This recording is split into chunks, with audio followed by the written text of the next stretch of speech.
Bienvenido a la iglesia. Nos da mucho gusto que estés aquí. ¿Tienes preguntas como ¿qué es la iglesia? La iglesia no es un edificio. La iglesia son las personas. Personas que amamos a Dios y amamos a los demás. Creemos que la Biblia es la palabra de Dios y confiamos en sus promesas. Y compartimos la buena noticia de que Jesús vivió, Jesús murió y Jesús vive de nuevo. Jesús vive dentro de nosotros. Queremos que seas parte de su familia. ¿Y quiénes somos nosotros? Nosotros somos esa iglesia. Pecadores, salvados por amor. Con fallas, pero perdonados. Rotos, pero restaurados. Imperfectos, pero amados perfectamente por un Dios perfecto. Bienvenido a la iglesia.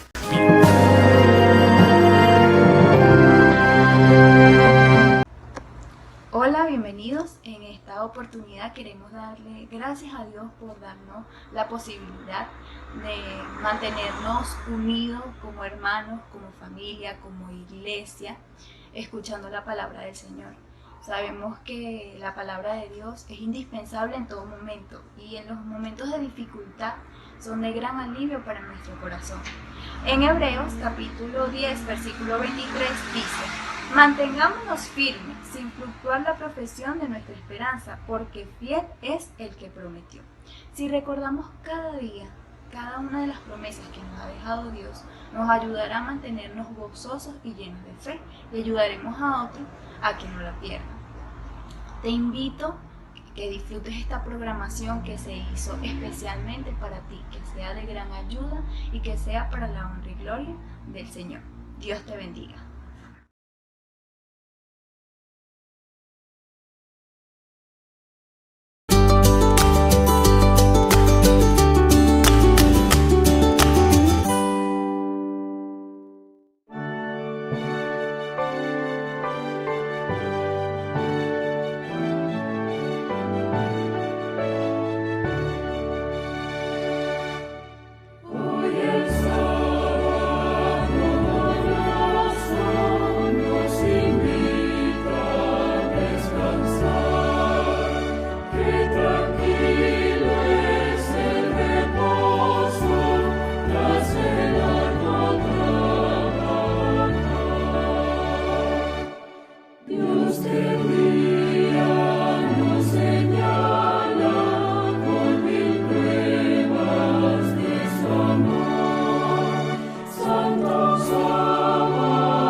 Gozoso al cielo ya voy, librado por gracia infinita, cual hijo en su casa estoy.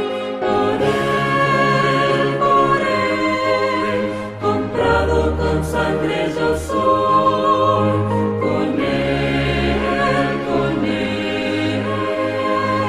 con Cristo al cielo yo voy. Soy libre de pena y culpa, su gozo Él me hace sentir, Él llena de gracia mi alma.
fieles dará.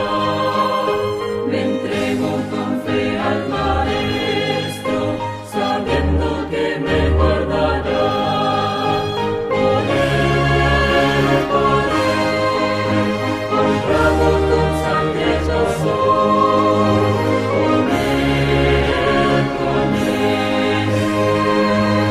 Con Cristo al cielo yo voy.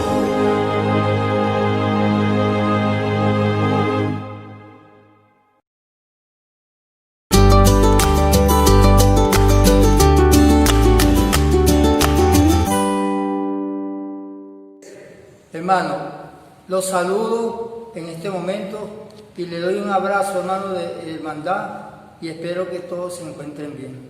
Hermano, en este momento los invito para que inclinemos nuestro rostro y oremos al Señor. Oremos. Señor y Padre nuestro, que mora en la altura de los cielos, santificado y glorificado sea tu santo nombre, Señor. Señor, en este momento te doy las gracias porque nos has dado la vida, Señor, nos has dado la salud y nos has proveído, Señor, de las cosas necesarias para nosotros poder seguir, Señor, en esta tierra, Señor. Gracias, oh Padre, porque tu bendición siempre ha estado con nosotros. Señor, te doy la gracia también porque tú has ayudado a mis hermanos, has ayudado al quebrantado y, Señor, tú has sido nuestro refugio en esta situación que estamos viviendo. Por eso, Señor, te doy las gracias. Gracias porque también tú nos has proveído de los medios para nosotros predicar tu evangelio, Señor.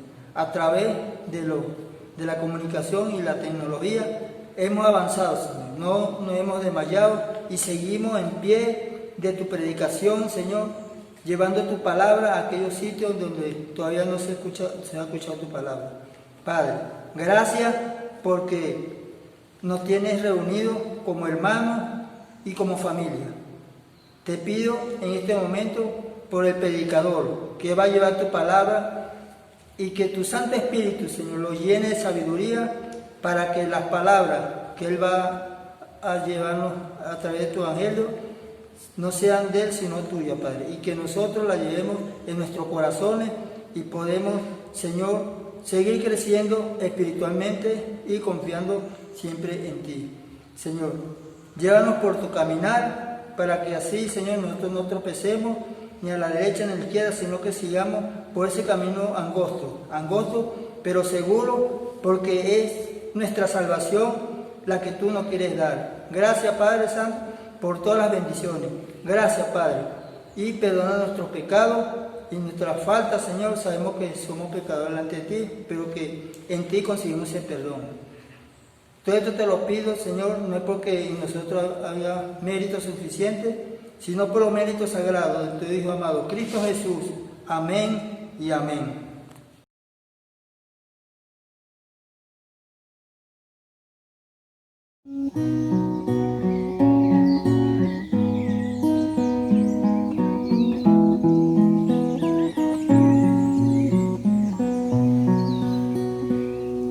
En Cristo hay salvación, Él ahora es mi razón.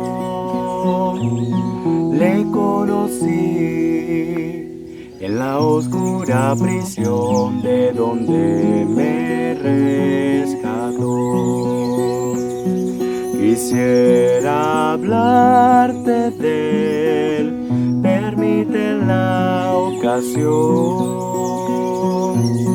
Olvida un poco el amargo proceder de este mundo de dolor. Dale solo un instante y te convencerás de tanto tiempo que a tu puerta está. Él quiere regalarte la luz de la verdad que alumbrará la densa oscuridad.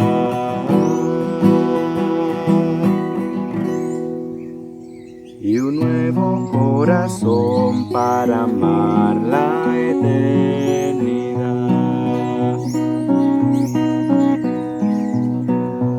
En Cristo hay salvación,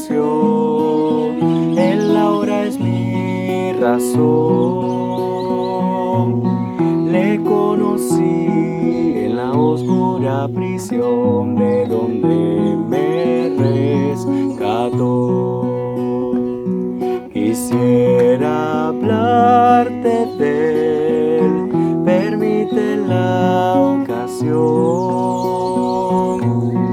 Olvida un poco el amargo proceder de este mundo de dolor. Basta de tanto trance, de en vano batallar. Él tomó en el Calvario tu lugar. Hora es de despertarte, de decidirte ya, porque Él es fiel, no te abandonará. Y aunque caigas, fue tentado como tú y te ayudará. Ya no te afanes más, confía y verás que su poder te librará. En Cristo hay salvación. Dale tu corazón. Él es tu amigo. Ven, comparte su amistad y sabrás lo que es vivir.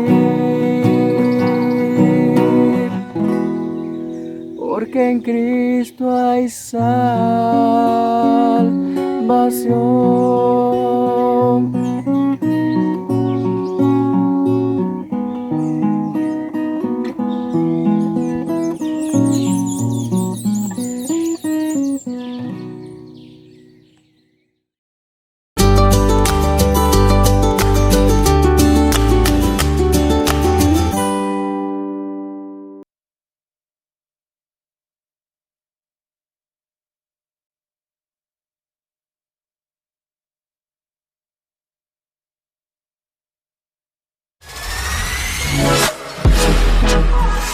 Saludos amigos, soy Eliezer Graterol y me acompañan como de costumbre mis amigos Carlos Molina, Julio Chazarreta, Gamaliel Feliciano y Efraín Velázquez. Nosotros somos el equipo.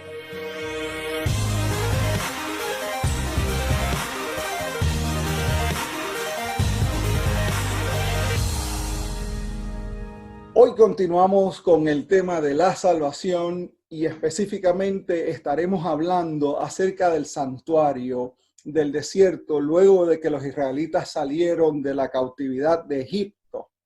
¿De dónde obtuvimos este concepto del santuario?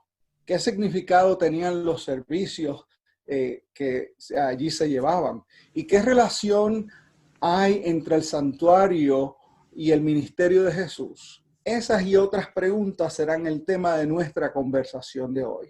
Y comenzamos con nuestro psicólogo residente que coordina toda nuestra salud mental, Gamaliel Feliciano. Gamaliel, por favor, explícanos, ¿de dónde viene el concepto del santuario? Bueno, primero debo aclarar que no sé si estoy logrando el cometido de mantener su sanidad mental, pero lo estoy tratando. Eso es difícil. Bueno, yo dividiría la contestación a esta pregunta en dos. Y no quiero sonar muy poeta, pero creo que es importante resaltar el hecho de que el concepto del santuario nace en el corazón de Dios.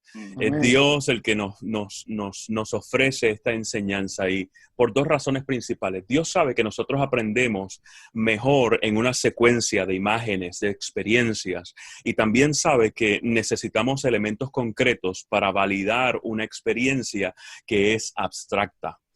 ¿Ya? Y en segundo lugar, yo podría decir que el santuario terrenal también fue una imagen, es una miniatura, una sombra del santuario celestial. Allí en Éxodo se nos habla que el pueblo de Israel, después de haber pasado siglos, esta fue la historia, ¿no? Para aquellos que quizás no la conocen, después de haber pasado varios siglos como esclavos en Egipto, ahora están en el desierto y era necesario reeducarlos, reenseñarles sobre ese concepto de redención, sobre ese plan de redención que le fue presentado a Adán y a Eva y que nosotros hablamos en el episodio pasado. Así que Dios utiliza el santuario. Dios le dice en Éxodo 25, versículo 8, si mal no recuerdo, dice, construyanme un santuario y yo voy a habitar entre ustedes. Yo voy a habitar entre ustedes. Y Él le da las instrucciones al dedillo, como decimos en Puerto Rico, ahí en cada detalle de cómo debían construirlo, como hizo también con el arca de Noé. Y estas instrucciones pues no nacen al azar.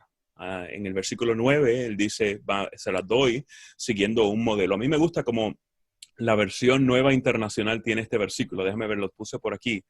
Dice, el santuario, en la nueva versión internacional, versículo 9, dice, el santuario y todo su mobiliario deberán ser una réplica exacta del modelo que yo te mostraré. Lo cual podríamos decir que es congruente con lo que se presenta también en el Nuevo Testamento. En Hebreos se habla de que Jesús se sentó a la diestra de la majestad como ministro del santuario, no construido por hombres, sino por mano de Dios. Así que esas serían las dos contestaciones, ¿no? Viene del corazón de Dios, pero también se nos da la noción de que es una sombra del santuario celestial. ¿Cuán literal es esto? Pues sería otra conversación que podríamos hablarlo más adelante.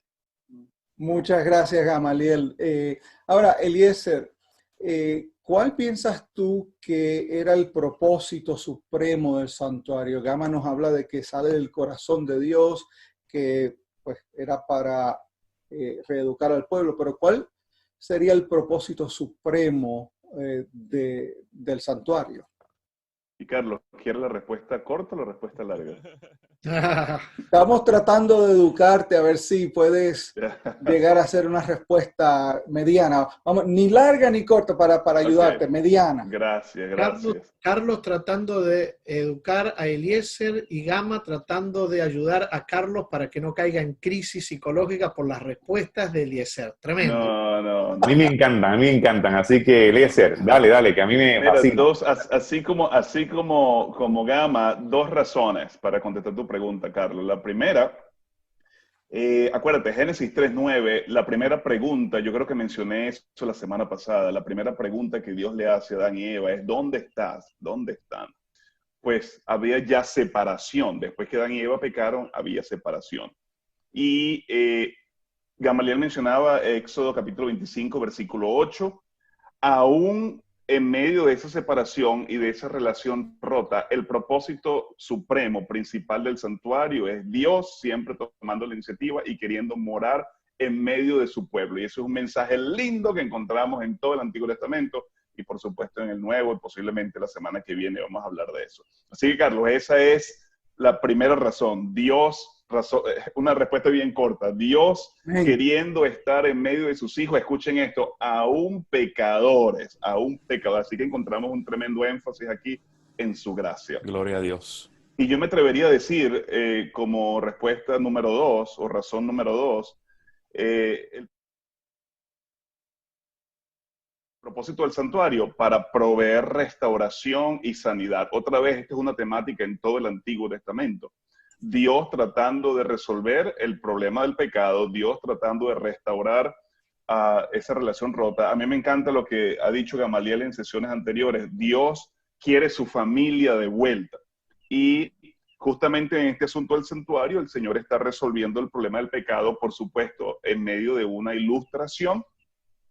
Y hay un concepto que en español no se describe muy bien, es el concepto en inglés del atonement, quizá la palabra en español es expiación, aunque no es lo mismo. Y esos son los dos conceptos, ¿no? El concepto de que Dios quiere estar en medio de su pueblo, aún en medio de pecadores, y que Dios estaba en el proceso de restaurar, traer sanidad y resolver el problema del pecado. Tremendo. Me parece que este es el momento adecuado para traer una de nuestras secciones favoritas, las palabrotas de Efraín.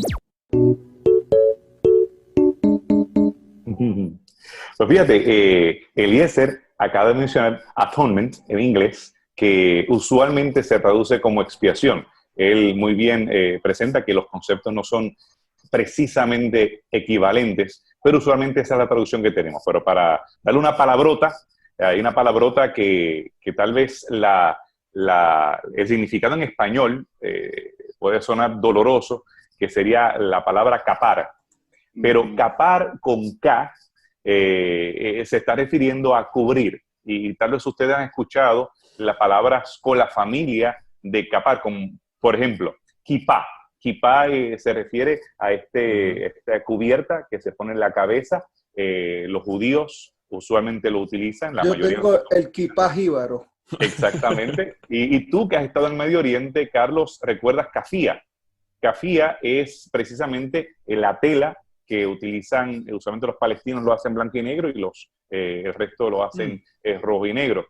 Kafía en hebreo y en arameo y en árabe, la F y la P son intercambiables, así que tenemos el concepto de el día de las expiaciones, sería Yom Kippurim, y precisamente la palabra kapar, kippur, sería en un sustantivo, se refiere a cubierta que se utiliza desde los aspectos físicos, para cubrir. Tenemos el propiciatorio, por ejemplo, lo tenemos en el santuario y lo tenemos también en anatomía, también ese tipo de expresión. Así que esa es la palabra de hoy, capar.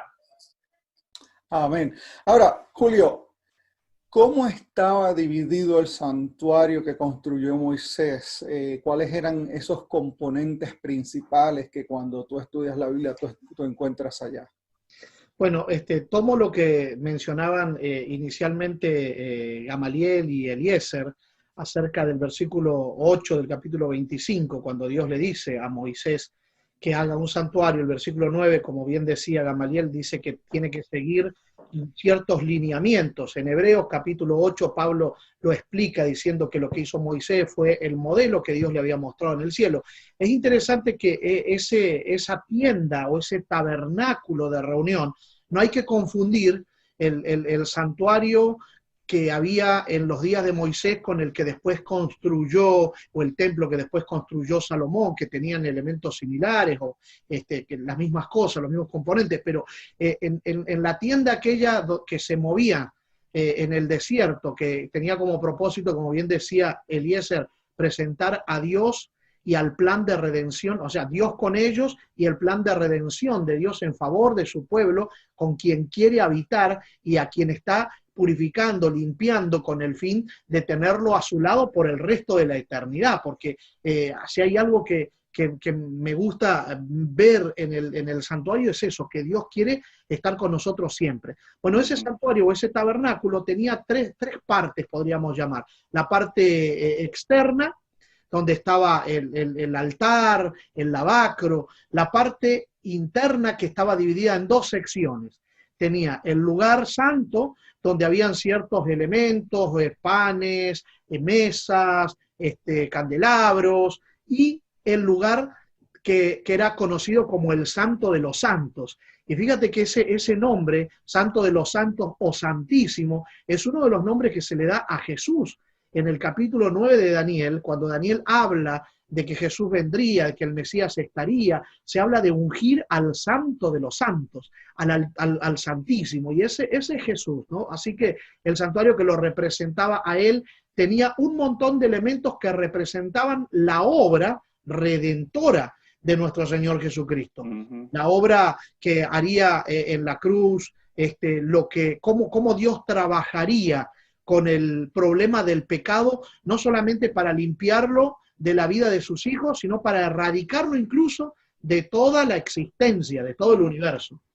Así que hablando de esos compartimentos, o mejor dicho, de esos elementos que tenía el santuario, Gamaliel, ¿podrías hablarnos un poquitito acerca del altar de sacrificio y el lavacro? ¿Cuáles eran sus funciones? Estos eran elementos que estaban fuera de la tienda, pero que eran indispensables para poder entrar a la tienda, donde está la presencia de Dios. Sí, definitivamente. Como tú bien mencionaste, el santuario tenía esas tres secciones, atrio, santo, santísimo, y en el área del atrio es que encontramos esos dos muebles que tú mencionas, el altar de sacrificios y el lavacro. En cuanto al altar del sacrificio, fue hecho de madera. Era hecho de madera, forrado con bronce. Como ya nosotros sabemos, los israelitas trajeron muchas ofrendas de oro, tela, madera, etcétera, y con eso se construyó. Y el altar, pues, se utilizaron parte de esos materiales. Era algo con muchos detalles. Tenía unos cuernos en las esquinas, unas argollas, varas para movilizarlo, para que fuera más fácil movilizarlo. Y era allí donde se ofrecía sacrificio. Era lo primero que se encontraba una vez se entraba al espacio ya establecido como el santuario, como la parte donde se hacían todos los sacrificios. Y prácticamente todo lo que se hacía en el tabernáculo tenía su inicio y su centralidad en este mueble, en el mueble del altar de los sacrificios. Sin el sacrificio, yo creo que lo demás no tenía tanto sentido. Y en el caso del lavacro, el lavacro fue un poquito diferente porque, y me corrigen los teólogos, pero yo no creo que fue construido con los mismos materiales que el resto. Si mal no recuerdo, en Éxodo se nos habla de que las mujeres que se paseaban en la entrada o que esperaban en la entrada del tabernáculo donaron sus espejos, que eran de bronce, no eran vidrio como ahora. Y con eso se fundió y se construyó el lavacro. Cuando buscamos imágenes del lavacro, lo dibujan de diferentes maneras, algunos como una olla o como un caldero, otros como un poquito más llano, como un bebedero de pájaros. Pero la idea era la misma. Los sacerdotes tenían que lavarse manos, pies, para entonces ejercerlo o hacer el trabajo que tenían que hacer. Y era un asunto bien serio, porque ellos se exponían incluso a la muerte si no lo hacían. ¿Ya?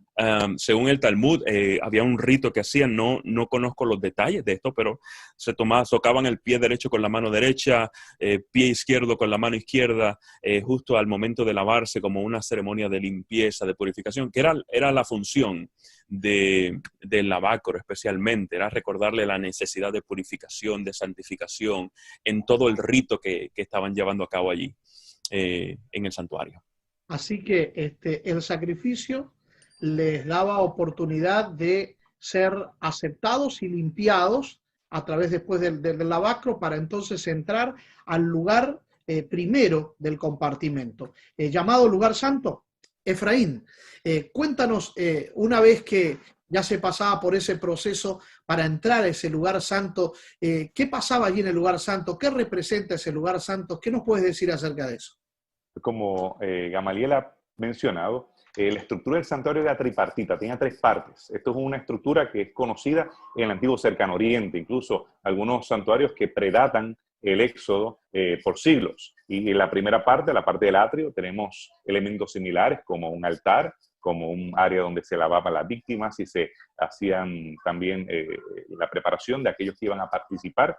Y después teníamos un área del lugar santo.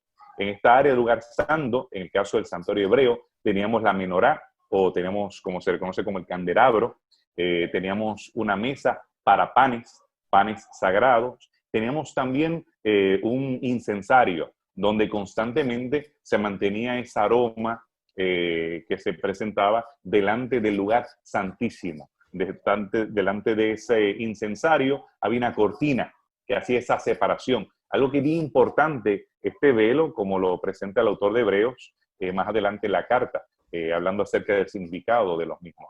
Y en el lugar santísimo, o el santo de los santos, entonces estaba el cofre, el arca donde estaba la ley de Dios, los 10 mandamientos, había maná dentro de ese cofre. Tenemos también en el lugar santísimo la vara que había sido tan utilizada a través de estas experiencias del desierto, y al lado un rollo con la ley mosaica. Lo importante del significado de estos elementos no es tratar de sacarle teología a cada tornillo y a cada hilito, como en algunas ocasiones ocurre, sino entender el concepto de lo que es tipología, lo que es la sombra. Ustedes ven ahora a mí una sombra que tengo en mi cara, tenemos la sombra o el tupos, otra palabrota en griego, y el antitipo, el original. ¿Y qué se refiere a tipología? Es cualquier elemento, cualquier lugar o persona que tiene un significado de un original. Por ejemplo, cuando hablamos acerca de aceite, que es la sombra, aquí el tupos, tenemos el Espíritu Santo.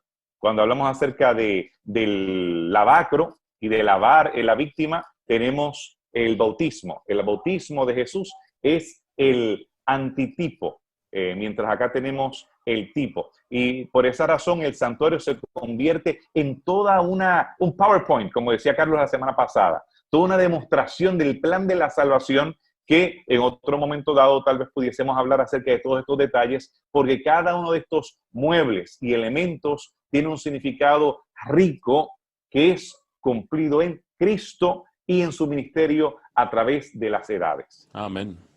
Ahora, tú mencionabas recién dentro del arca un rollo. ¿Era un rollo o eran las tablas que le había dado Dios a Moisés allí en el monte Sinaí, como presenta Éxodo 18? Sí, perdón si no me expresé bien, porque mencioné el rollo al lado del arca. Al lado del arca, dentro del arca estaba el decálogo. Las dos piezas de piedra escritas por el dedo de Dios, y al lado del arca es que se encontraba el rollo. Wow. Y Eliezer, ¿por qué crees tú que estaban esas tablas de la ley dentro del arca del pacto, dentro del lugar santísimo? ¿Qué aplicación le haces tú a eso? Una pregunta, Julio. Mira, la ley, o los 10 mandamientos en este caso, las tablas de la ley, establece justicia y juicio. Eso es lo que Pablo establece en su teología en Romanos capítulo 3, Romanos capítulo 7. La ley muestra el pecado. Y no solamente eso, no solamente que la ley establece justicia y juicio, la ley condena, porque la ley establece lo que es verdad, lo verdadero. Así que evidentemente si no eres justo, estás condenado. El asunto está en que la ley no puede declarar a un individuo justo. La ley revela la justicia, pero la ley no puede declarar justo a un individuo, aunque establece la justicia. Como consecuencia, la ley pronuncia muerte sobre el pecador. La ley condena al pecador. El asunto está, Julio, en que eso está debajo del cofre, como decía Efraín, que nosotros comúnmente lo llamamos el arca de pacto. El arca del pacto o el propiciatorio, como dicen algunas versiones, estaba en la parte superior y debajo estaba la ley, que como te mencioné, enfatizaba la justicia, aunque no podía justificar. Pero miren esto, y Efraín, quizás tú aquí puedes ayudarnos mejor. La traducción en inglés de arca o de propiciatorio es la silla de la misericordia, mercy seat, ¿no es cierto? Y yo creo que esta expresión en inglés, que no la tenemos en español, extrae la belleza de este concepto en el hebreo. En esta silla de la misericordia, que no es otro que el propiciatorio o el arca, la presencia de Dios se revelaba. Así que era justamente por la presencia de Dios y eventualmente por la expiación que Dios mismo iba a hacer, que se le concedería el perdón al pecador por haber transgredido esa ley. Así que el énfasis aquí es la justicia de Dios, pero no solamente la justicia de Dios como lo revela la ley, sino su amor mostrado en la silla de la misericordia, mercy seat, o como ya mencioné, el propiciatorio. Hay un texto que está en el Salmo 85, 10, 85, 11, dice: el amor y la fidelidad se encontraron, la justicia y la paz se besaron, y esto justamente es lo que ocurre en la cruz. Así que debajo está los 10 mandamientos, Julio, enfatizando justicia y juicio, y arriba está la misericordia, la presencia del Señor, misericordia. Iba a haber una ofrenda, un sacrificio, y lo lindo es que no como en las religiones paganas, que el hombre iba a traer esa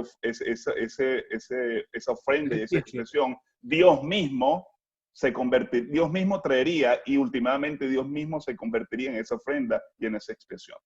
Exacto. Un detalle, tú mencionabas el propiciatorio. Pablo habla mucho de la propiciación que Dios hace. Recuerdo, y ahí me corrige el señor de las palabrotas, pero recuerdo que la palabra que escuché alguna vez o leí alguna vez de un teólogo de los más conocidos nuestros, el doctor Dupertuis, en su exposición que hace la carta a los romanos, él menciona que la palabra que Pablo utiliza para propiciación es la expresión hilasterium. ¿Estoy bien?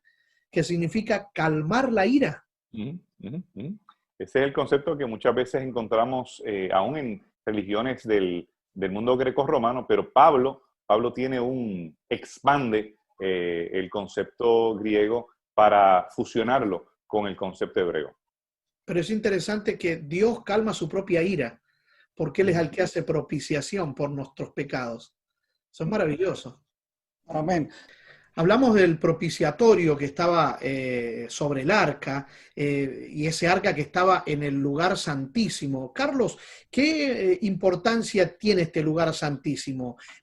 Algunas cosas mencionó Efraín de lo que había allí, pero ¿qué significado tenían esos elementos que estaban en ese lugar santísimo? ¿Qué nos puedes decir?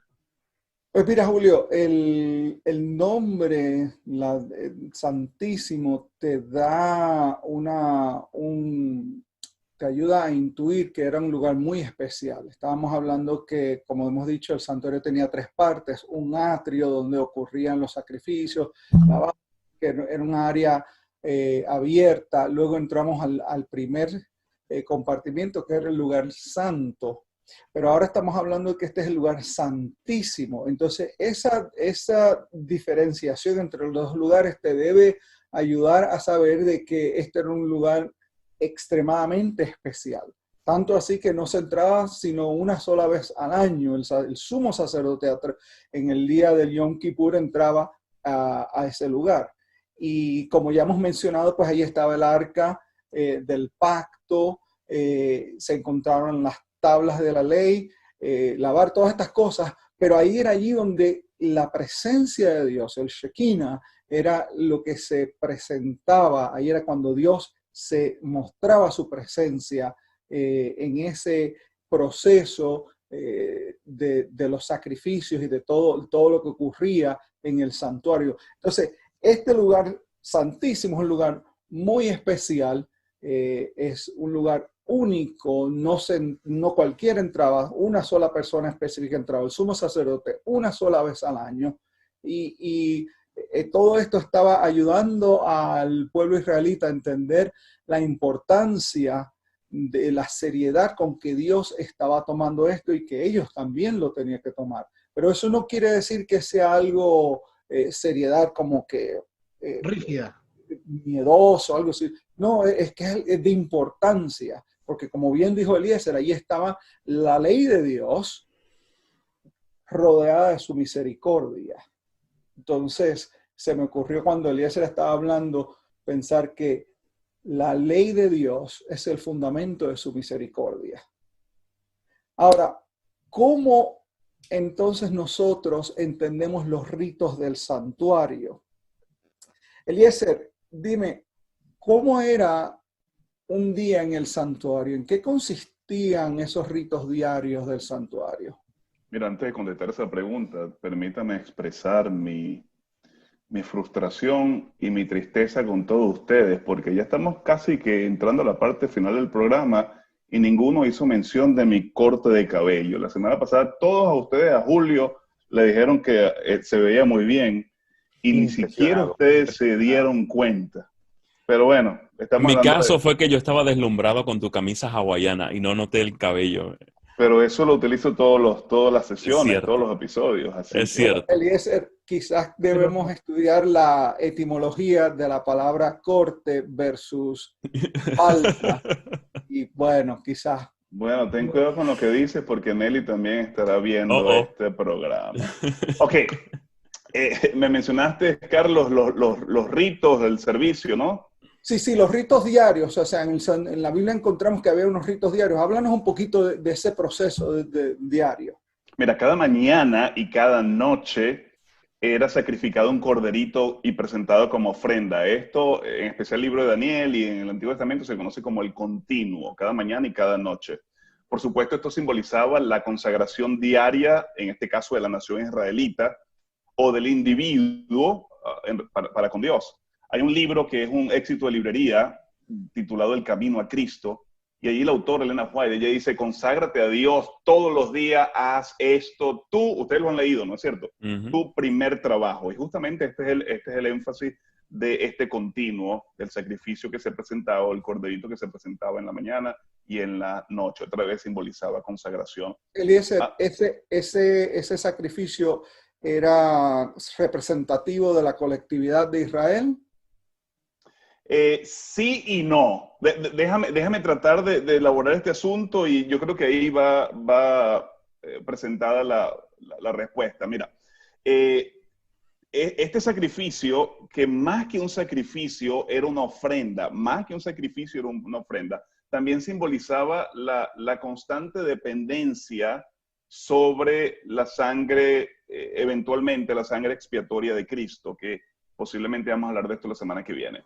El animal, y ya esto es, quizás esto más en el plano corporal, Carlos. Ahora, el animal era presentado como una ofrenda o era degollado cuando un individuo cometía algún tipo de pecado.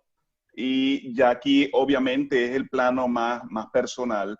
El sacerdote llevaba la sangre de este corderito. Es diferente a los otros corderitos que te mencioné del continuo, de la mañana y de la noche, que daba la idea de una acción corporal, pero ahora es más individual.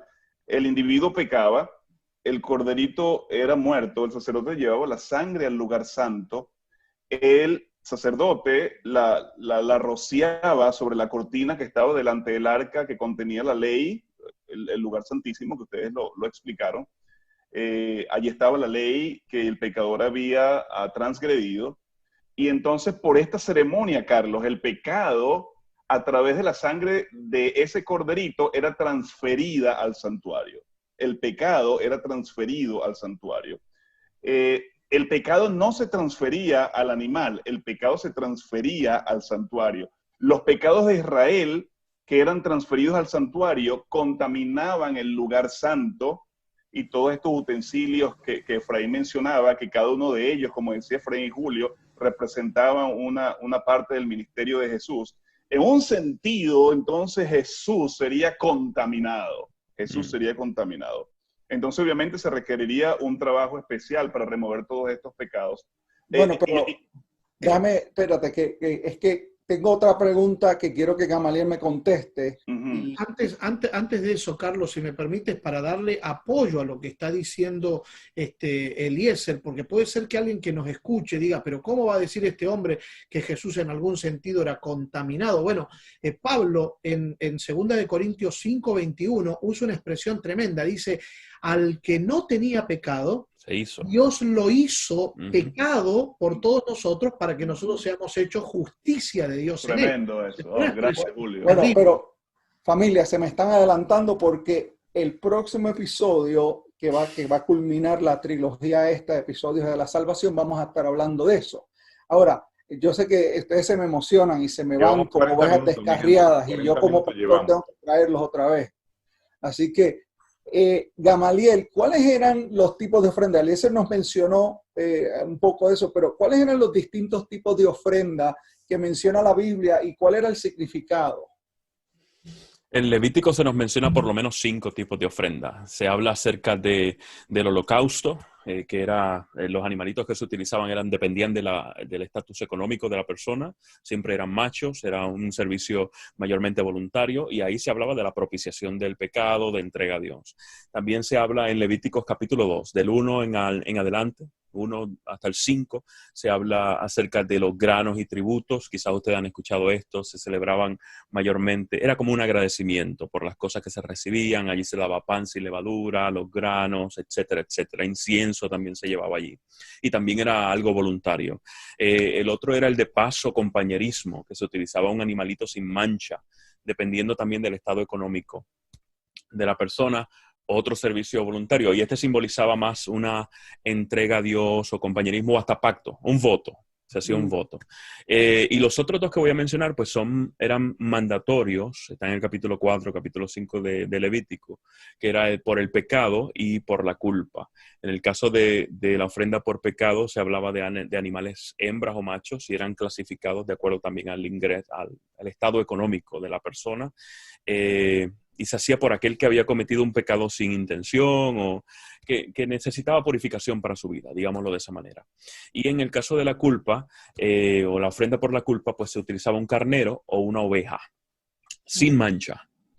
También era mandatorio y era hecha por aquel que había profanado lo santo o incluso que había hecho algún daño a alguna otra persona. En Levítico 5 se habla un poquito más de eso. Gamaliel, en ese último punto, tú mencionaste que era una oveja o un carnero.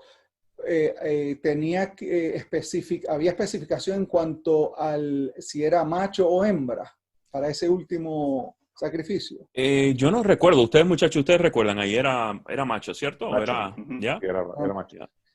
Ahora, Eliezer ahorita comenzó a hablar un poquito de este proceso de que si la sangre ensuciaba, y en el texto bíblico encontramos un día especial del cual mencionamos ahorita, el Yom Kippur. Efraín, por favor, explícanos cuál es la importancia, cuál es la relevancia del Yom Kippur, o el día de la expiación, en el proceso del sistema de sacrificios del santuario de Israel. Bueno, esto es una pregunta que en 2 minutos yo me tardo casi un semestre para contestar, pero notemos que Abraham ya había recibido de parte de los patriarcas, de parte de Adán mismo, este simbolismo de sacrificar un animal, en este caso un cordero, y se va expandiendo. Vemos la difusión de la luz cuando se sigue expandiendo. Ya en el santuario hebreo, en el sistema, pues vemos cómo esa purificación no se hace automáticamente cuando se sacrifica el cordero, no, sino que esta sangre deposita estos pecados, como ha mencionado Eliezer, y la sangre ensucia durante el año. Pero es notable que un día al año la sangre entonces limpia. Primero se hacía esa expiación o ese sadik, que era regar con el dedo, y se ponen los cuernos que mencionó Gamaliel. Se hacía de adentro, de afuera hacia adentro. Ahora, de adentro, desde el lugar santísimo que mencionamos, hacia afuera, se saca toda esta contaminación, se pone sobre Azazel y se envía al desierto. Y según nosotros expandimos el conocimiento que ya vimos básico en Génesis, después en Levíticos, en el libro de Hebreos, entendemos que ahora es Jesús mismo, el antitipo, el cumplimiento real, que entonces se encarga de no solamente nuestras oraciones que fueron pidiendo perdón por los pecados durante los años y durante las edades, sino que se selecciona un día en específico, que en ese día es que se hace aplicable lo que fue hecho en el Calvario y lo que fue hecho a través de la confesión de cada cristiano o creyente, aunque no fuera cristiano, creyente antes de que Cristo viniera, a través de todas las edades, y tenemos la expiación cósmica y final. O sea que cuando estamos hablando del día del Yom Kippur, estamos hablando, para resumir, durante todo el año la sangre funciona como un vehículo que está trayendo simbólicamente los pecados de los penitentes hacia el santuario. Durante todo el año esos pecados se están acumulando ahí, pero en este día especial del Yom Kippur, la sangre entonces ahora funciona como vehículo para sacar, para limpiar todos esos pecados del santuario, y entonces comenzaba ese proceso otra vez.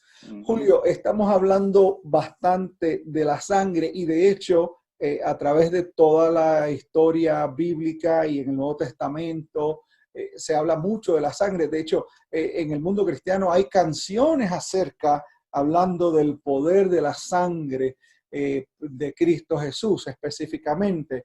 Entonces, dime, ¿cuál es esa función de la sangre en el simbolismo? Y quizás, o más bien, ¿cómo lo aplicamos a nuestra experiencia cristiana hoy día? Bueno, Pablo dice en la carta a los Hebreos que sin derramamiento de sangre no había remisión de pecado. Entonces, uno se pregunta, es más, hay gente que hasta incluso mira distorsionadamente a Dios, pensando que Dios le gustaba ver morir a esos animalitos y que su sangre sea derramada, etc. Pero la realidad es que no era así. Es como cuando dijimos el otro día en el capítulo anterior, cuando hablamos de lo que pasó en el Edén, Adán y Eva, cómo tuvo que morir el primer cordero para que Adán y Eva entendieran que el pecado mata. La seriedad de la que tú hablabas recién, de la que Dios toma todo este asunto, tiene que ver con eso, con que el pecado trae muerte, el pecado es nocivo para nosotros, por eso es que Dios no lo quiere. Entonces, para poder limpiar ese pecado que nos destruye, que trae cosas negativas a nuestra vida, Dios tuvo que dejar este simbolismo bien claro, o este rito con un simbolismo crudo, de una forma que los que lo miraran tomasen conciencia de lo que el pecado produce. Levíticos capítulo 17, versículo 11 dice, porque la vida del cuerpo está en la sangre. En otras palabras, cuando esa sangre era derramada, lo que simboliza es que estaba entregando la vida. Estaba entregando la vida. Y esa sangre representa la vida de Jesús. Ese Jesús que con su vida, con su sangre, con todo lo que Él es, nos limpió, nos lavó, como dice Apocalipsis, presentándonos ahora delante de Dios sin mancha. Él, que era sin mancha, nos hace sin mancha a nosotros a través de un elemento, como decía Efraín, mancha, porque la sangre mancha, pero en este caso mancha para marcarnos como pertenencia de Jesús y a la vez delante de Dios nos limpia de todo pecado. Así que gloria a Dios por esa sangre bendita. Como decía aquel himno famoso, hay poder en la sangre de Jesús. Y si miramos, eso lo podemos llevar aún hasta el libro del Éxodo, donde los israelitas fueron instruidos a pintar los dinteles de sus puertas con sangre. Y la sangre estaba ahí cumpliendo la función protectora.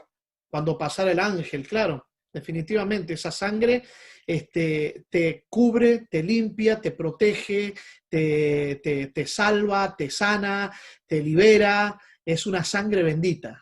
Amén. Eliezer, ¿podrías tú darnos un resumen y traernos a la conclusión? Y muchísimas gracias por estar con nosotros, donde aprendimos, número uno, que el santuario fue idea del Señor. Él siempre toma la iniciativa y le dijo a Moisés que lo construyera en representación al modelo celestial, era una réplica. Aprendimos que este tabernáculo, este santuario, tenía 3 compartimientos y cada uno de estos artefactos en estos compartimientos representaba la persona de Jesús, específicamente uno de alguna parte de su ministerio en favor de nosotros. Mencionamos que en el lugar santísimo está la ley que condena al pecador, la ley que muestra la justicia divina y al mismo tiempo la presencia de Dios que representa su gracia, su perdón y su restauración. Así que, chicos, este tema del santuario es tan lindo, es uno de los fundamentos de la teología cristiana, por lo menos así debería ser, y no podemos entender el plan de la salvación a menos que conozcamos por lo menos lo básico del santuario, y por eso es que hemos dedicado tiempo en este episodio para estudiar un poquitito acerca de esto. Por favor, inclina tu cabeza para tener una oración conmigo. Señor, gracias porque tú siempre tomas la iniciativa en nuestra salvación y solamente en ti, solamente en Jesús, encontramos perdón, encontramos justificación, sanidad y restauración. Bendice a mis amigos, en el nombre de Jesús oramos. Amén. Amén. Amén. Chao, chao. Bye bye. Saludos. Gracias.